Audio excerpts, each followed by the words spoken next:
오늘은 시편 2편을 우리가 함께 보도록 하겠습니다. 아, 이번 특세 기간 동안은 시편을 매일 한 편씩 그렇게 보도록 하겠습니다. 시편 2편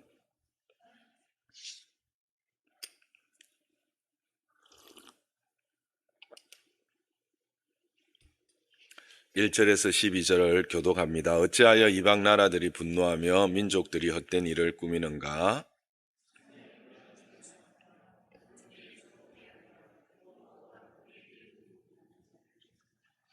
우리가 그들의 맨 것을 끊고 그의 결박을 벗어버리자 하는도다. 그때에 분을 바라며 진노하사 그들을 놀라게 하여 이르시기를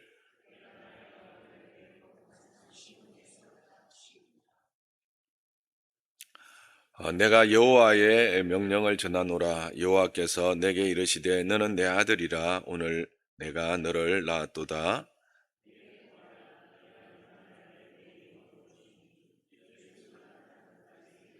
내가 철장으로 그들을 깨뜨리며 질그릇같이 부수리라 하시도다.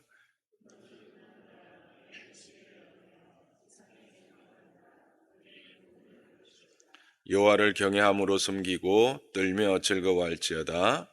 그의 아들에게 입맞추라. 그렇지 아니하면 진노하심으로 너희가 길에서 망하리니 그의 진노가 급하심이라. 여호와께 피하는 모든 사람은 다 복이 있도다. 아멘.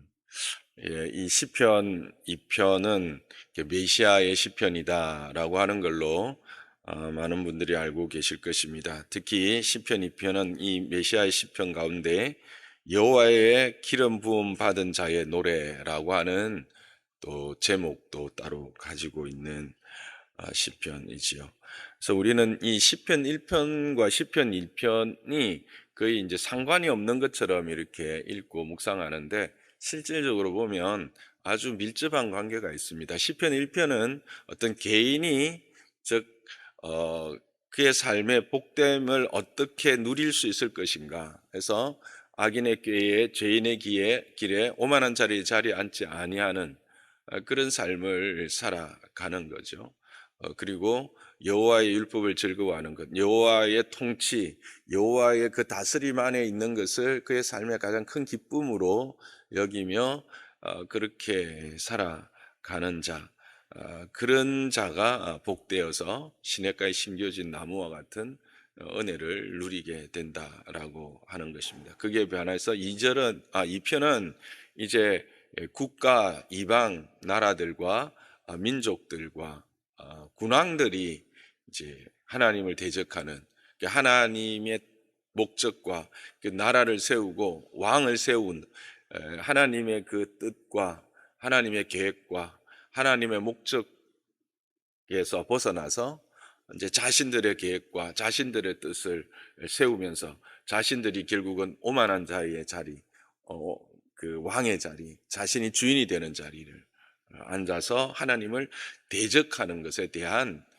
말씀이죠. 그런 대적하는 자들을 하나님이 어떻게 다스리시고 또 그런 세상 가운데서 어떻게 행하는 것이 지혜이며 그런 것들을 통해서 우리는 어떤 교훈을 얻어야 되는지, 그래서 결국 어떻게 이 복됨을 누려야 될 것인지를 말씀해 주는 것이 이제 시편 2편입니다. 그래서 이 1절부터 이제 3절은 그와 같은 이방 나라의 분노하는 이방 나라들과 민족들이 함께 일어나서 여호와의 기름 부음 받은 자를 대적하고 맨 것을 끊고 결박을 벗어버리자 하는 이런 그 하나님을 향한 반역에 대한 이야기를 이야기합니다. 그러나 이게 1절에 보면 헛된 일이다라고, 그 모든 것들이 실질적으로 그들이 힘을 모으고 뜻을 모으고 함께 꾀하다라는 것은 도모하는 거죠. 함께 하나님을 반역하는 것, 그것은 헛된 일이고 4절에 보면 그것은 하늘에 계신 이의 웃음거리밖에 안 된다. 하나님에게는 아무런 영향력이 없는 비웃음거리밖에 되지 않는다라고 말씀하십니다. 그리고 그들을 향해서 하나님은 분노를 바라고 진노하실 것인데, 그 하나님의 분노와 진노를 바라는 것이 놀라게 하는, 그들로 하여금 놀란 방법으로 그런 일들을 행하실 것이다라는 거죠. 그러니까 우리가 하나님의 일하심에 신묘막측하다, 사람들이 생각할 수 없는 방법으로 그 일들을 행하시고 이루어 가시는 하나님을 이제 이야기하잖아요. 그래서 그들을 그런 모든 도모들, 악한 도모들, 반역들을 어,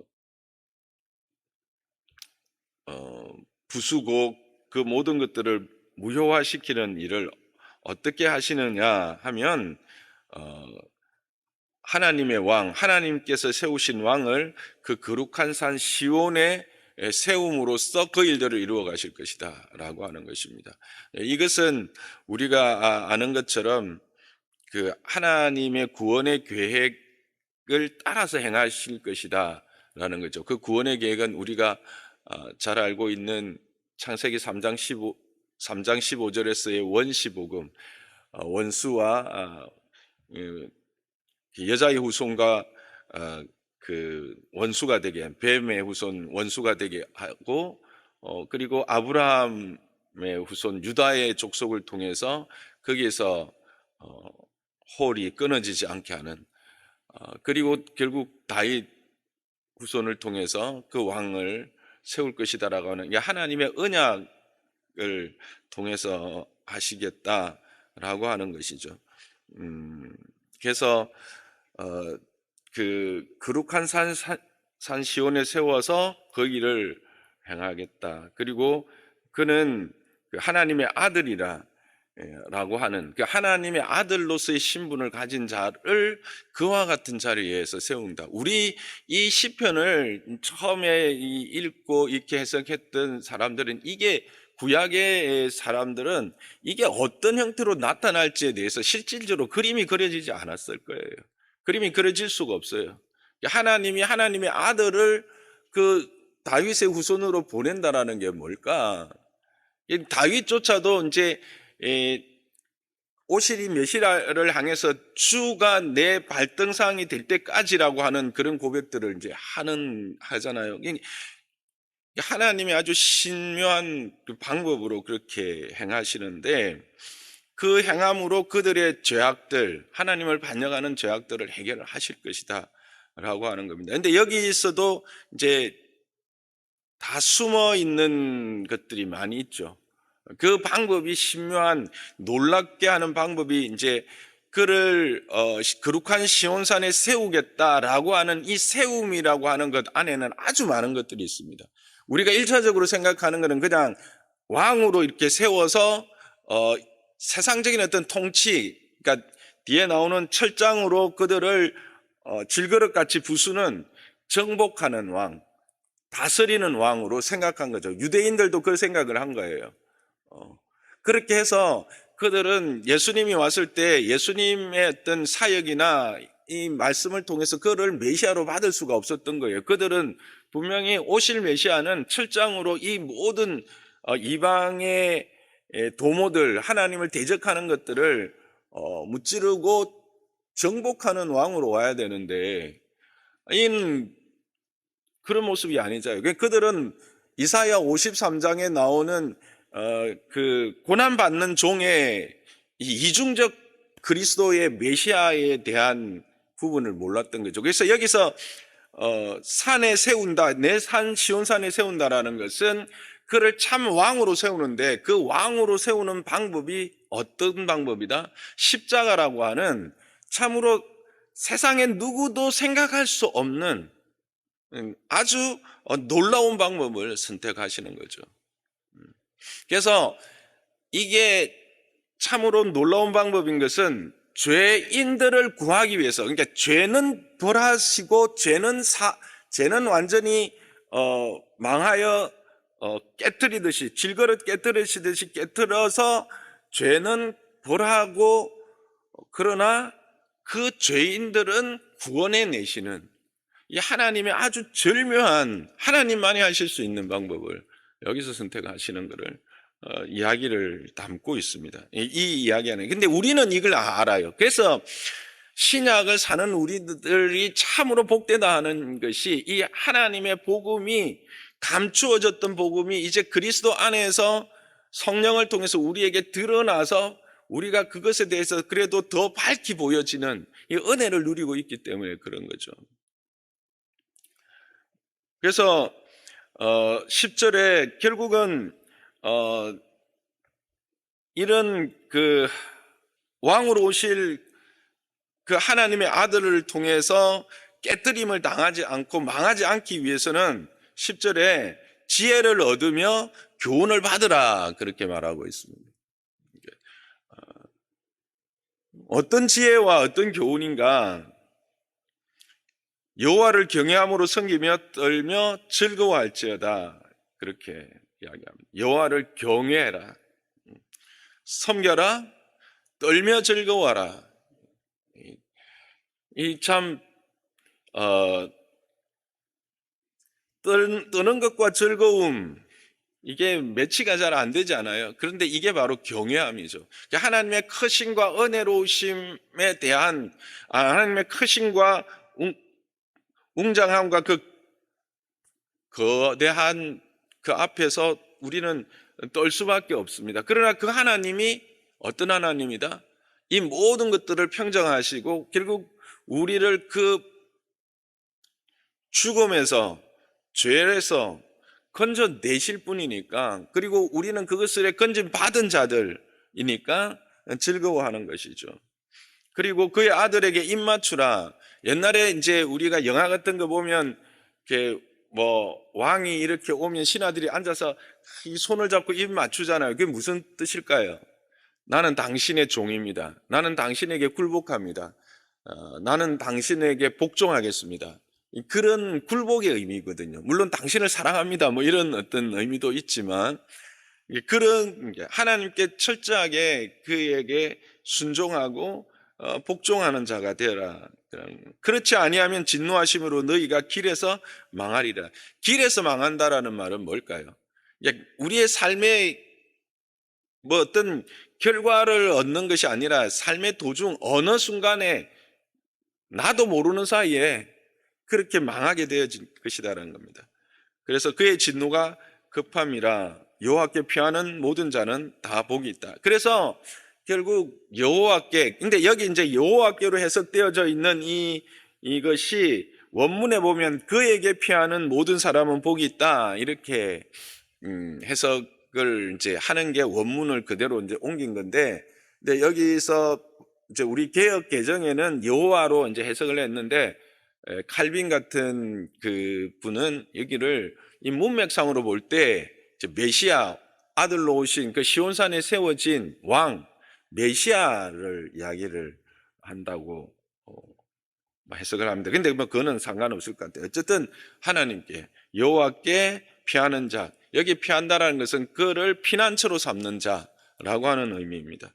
그런 사람에게 그런 모든 사람에게 복이 있다라고 함으로써 그 하나님을 대적하고 하나님을 반역하는 이 열방을 향한 하나님의 경고와 또 그 안에 속한 자들이 어떻게 하면 그 진노에서 벗어날 것인가에 대한 이야기들을 이제 하고 있습니다. 근데 이것이 지금 한편 이루어졌고 한편으로는 이루어져 가고 있는 겁니다. 우리가 지금 요한계시록을 보면 요한계시록 12장 5절에 보면 동일한 철장을 가진 이 아이가 임신한 아이의 이야기가 나오고 그 아이를 통해서 결국은 우리가 18장에 가면 이제 그 음녀가 심판을 당하는, 그죠? 그 이야기들 쭉 나와서 우리는 요한계시록을 쭉 지금 보고 있잖아요. 그럼 우리의 오늘의 시점은 이 예수 그리스도께서 초림하셔서 우리에게 구원을 베풀어 주시고 그 구원이 이제 완성되어져 가는 어느 시점에 있단 말이에요. 그럼 이것이 오늘 살아가는 우리들에게 적용을 해보자면 오늘날도 여전히 수없이 많은 나라들이 또 세력들이 하나님을 향하여 반역하며 대적하며 그렇게 일어나고 있다라는 거예요. 그러니까 그 하나님께 매인 것을 끊고 결박을 벗어버리자라고 하고 있다라는 거죠. 그런 상황 가운데서 그러면 우리는 이 하나님의 아들이신 예수 그리스도를 주로 믿고 고백하며 살아가는 우리들은 그러면 이 가운데서 어떤 삶의 자세를 가져야 될 건가 하는 거예요. 첫 번째는 담대함이겠죠. 왜? 하나님이 분명히 말씀하신 것처럼 그들을 철장으로 질그릇 깨듯이 부숴버리실 것이기 때문에 그렇습니다. 왜 우리는 이것을 확신합니까? 이 그리스도의 오심 자체가 벌써 앞에서 말했듯이 그가 시온산에 세웠다라는 것 자체가 하나님의 그 계획하심의 결과예요. 하나님의 구원 사역의 결과로 우리에게 주어졌다는 거예요. 그러면 결국은 이 모든 나라들로 하여금 하나님의 진노 아래서 그들이 파여지는 그런 날 역시도 올 것이다라는 거예요. 그러므로 지금 내가 이 교회를 대적하며 우리의 믿음을 대적하는 어떤 세력들, 그러니까 어떤 한 개인이나 아니라 나라나 민족이나 어떤 또 집단이나 이런 세력들에 대한 도전들, 반역들을 볼 때 두려워할 게 없다는 거예요. 담대하라는 거예요. 이걸 조금 더 개인적으로 해보면 여러분의 삶을 이제 2024년을 살아가려고 할 때 여러분을 둘러싸고 있는 어떤 대적들, 여러분의 믿음을 방해하고 그것을 거스리며 하나님의 은혜 안에 들어가지 못하게 하는 도전들, 그 도전들을 당할 때 두려워하지 말라는 거예요. 담대하라는 거예요. 왜? 그리스도께서 이기셨고 이기실 것이기 때문에 그렇다는 거예요. 여러분이 우리가 어제 보았던 정말 우리가 하나님의 통치를 기뻐하고 그 통치 안에서 나를 향한 하나님의 목적이 무엇이며 나를 향한 하나님의 계획이 무엇인지 그것을 생각하며 나아가려고 할 때 반드시 거기에 대하여 대적하고 막아서는 세력들이 있을 겁니다. 그 앞에 여러분이 두려워하지 마시기 바랍니다. 담대하시기 바랍니다. 하나님이 이기셨습니다. 그의 아들을 통해서 이기셨습니다. 그래서 우리는 담대해야 됩니다. 그럼 두 번째는 그럼 뭔가 어떻게 해야 되는가? 그리스도의 방법입니다. 그러면 담대하다고 해서 우리가 그냥 그들과 이 유대인들처럼 그 오실 메시아의 어떤 정복 이런 것처럼 막 그렇게 담대하게 그냥 싸움으로써 이 세상적인 그런 싸움을 통해서 우리가 그것을 경험할 것인가? 아니죠. 그리스도의 방법입니다. 그리스도의 방법은 뭡니까? 십자가입니다. 십자가는 자기를 희생하는 겁니다. 하나님의 뜻을 위해서 내가 나를 버리는 것으로 시작합니다. 그래서 예수님이 늘 말씀하시는 게 뭡니까? 누구든지 나를 따라오려거든 자기를 부인하고 자기 십자가를 지고 나를 쫓을 것이라고 말하고 있습니다. 근데 여기서 우리가 한 가지 생각해야 되는 게 뭐냐면 우리 십자가를 져야 되는데 자꾸 우리는 예수님 진 십자가 생각하면서 막 그거 생각합니다. 그거 아니고요. 여러분에게 주어진 십자가입니다. 여러분의 삶에서 행해야 되는 십자가인데 이 십자가도 우리는 그냥 단지 어려움, 뭐 고통 이런 걸 생각하는데 이게 아니에요. 십자가는 뭐가 십자가입니까? 하나님의 뜻을 이루어내는 것이 십자가입니다. 그러니까 내 삶에서 하나님의 뜻을 이루는 것을 위해서 내가 희생해야 되는 것, 포기해야 되는 것들을 말하고 있는 거예요. 우리는 쉽게 그냥 아이고 내 자녀가 십자가다. 십자가일 수 있어요. 어떤 의미에서? 그 자녀를 통해서 하나님의 구원을 이루고 그 자녀가 하나님의 구원을 이루어가는 자로 자라게 하기 위해서 내가 희생하고 섬겨야 되고 지불해야 될 대가들이 있다면 그 자녀는 십자가죠.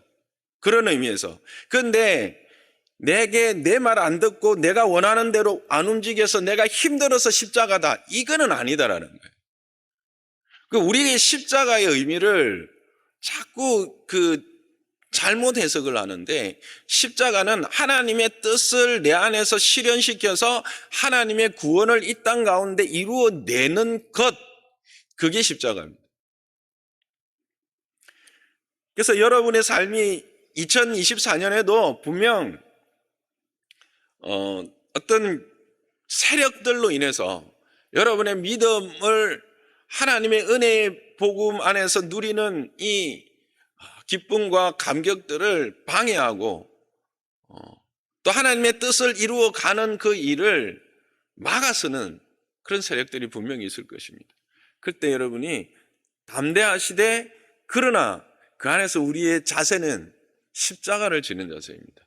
뭘 위해서? 하나님의 뜻을 분별해서 거기서 하나님의 뜻이 어떻게 실현되어질 것인가를 고민하시고, 그리고 그것을 통해서 하나님의 구원이 나와 나를 둘러싸고 있는 그 공동체 안에서 어떻게 구현될 수 있을까를 생각하면서 내가 거기에서 지불해야 될 대가가 무엇인지를 생각하면서 그렇게 행하는 것입니다.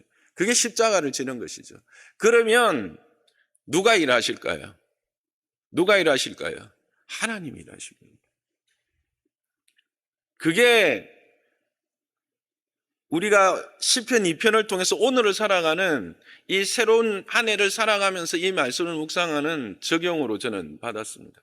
이걸 뭐 구속사적 관점에서 해석할 수도 있고 여러 가지도 해석할 수 있지만, 2024년을 살아가며 이 시작하는 시점에서 어떻게 하나님 앞에서 우리가 쓸 것인가, 어떻게 이 한 해를 하나님의 기뻐하심으로 채워나갈 것인가를 생각하는 관점에서 보면, 저는 우리를 오늘의 삶 가운데 시온에 세운 내 아들이라고 부른 한 사람 한 사람이다라는 생각을 가져야 되는 거예요. 구체적으로 그와 같은 삶들은 그러면 어떻게 우리의 삶을 통해서 얻어질 것인가? 저는 10절 이하에 나오는 그 지혜와 교훈을 받으라고 하는 것을 통해서 얻을 수 있을 것 같습니다. 경외함으로 섬기며 떨며 즐거워할지어다. 여러분, 이것들이 다 속해 있는 게 뭐예요? 경외함으로 섬겨 떨며 즐거워하는 것, 예배입니다. 하나님을 온전히 예배하는 예배자의 삶을 통해서 우리는 그런 담대함을 얻고, 우리는 세상 가운데서 내가 십자가를 줄 수 있는 힘과 또 지혜와 용기를 가질 수 있는 거예요. 여러분, 십자가를 진다라는 것이 얼마나 힘들고 어려운 것인지 여러분 아시죠? 예수님이 이 땅에 그 일을 위해서 오셨지만 그 십자가를 앞두고 얼마나 힘들어 하셨는지 여러분 아시잖아요. 그 감람산에서 기도를 하신데 어떤 기도가 되는 거예요? 땀이 흐르는데 핏방울이 흐르듯이 그렇게 흐르면서도 3번씩이나 이 잔을 내게서 좀 물리주시면 안 되겠습니까? 라고 기도할 수밖에 없는 게 십자가예요. 그 십자가를 진다는 것은 그만큼 힘들고 어려운 거예요. 우리의 힘과 우리의 능으로 안 되는 거죠. 그것들을 우리 세상 속에서 나를 하나님이 시온에 세우는 그 아들처럼 나를 통해서 하나님의 구원을 이루어가고 이 땅에 하나님을 대적하는 자들을 부끄럽게 할 그 일들을 이루어 가실 때 내가 내 힘과 내 능력으로 되겠습니까? 될 수 없는 거예요. 그것을 얻는 방법이 뭐냐면 온전한 예배자가 되는 거예요. 그럼 나뿐만 아니라 내 자녀도 동일할 것이고 내 아내도 동일할 것이고 내 남편도 동일할 것이다라는 거예요. 어떻게 이 땅 가운데서 이렇게 하나님의 온전하심, 이 참 복으로 나아가게 할 것인가? 온전한 예배자가 되게 하는 거예요. 먼저는 내가 바른 예배자가 되어야 되겠죠. 예배의 아름다운 본을 통해서 함께 예배자의 자리로 우리는 우리의 자녀들과 또 우리의 모든 가족들을 함께 이끌어야 될 거라고 생각합니다. 그리고 늘 그분 앞에 순종하는 거예요. 이 입맞춤 때 그냥 입맞추지 않고 늘 무릎을 꿇어 입맞추잖아요. 그분 앞에 철저하게 복종하겠다라는 거예요. 어, 그 하나님 말씀 앞에서 우리가 어제 말씀을 보면 그의 다스림, 그의 법 안에 있는 것, 그의 다스림 안에 있는 것을 내 삶의 가장 큰 기쁨으로 여기듯이 내가 하나님의 그 다스림 안에서 있는 것으로 즐거움을 삼겠다. 그 하나님만이 내 하나님이다. 주님만이 내 참 주인이시다.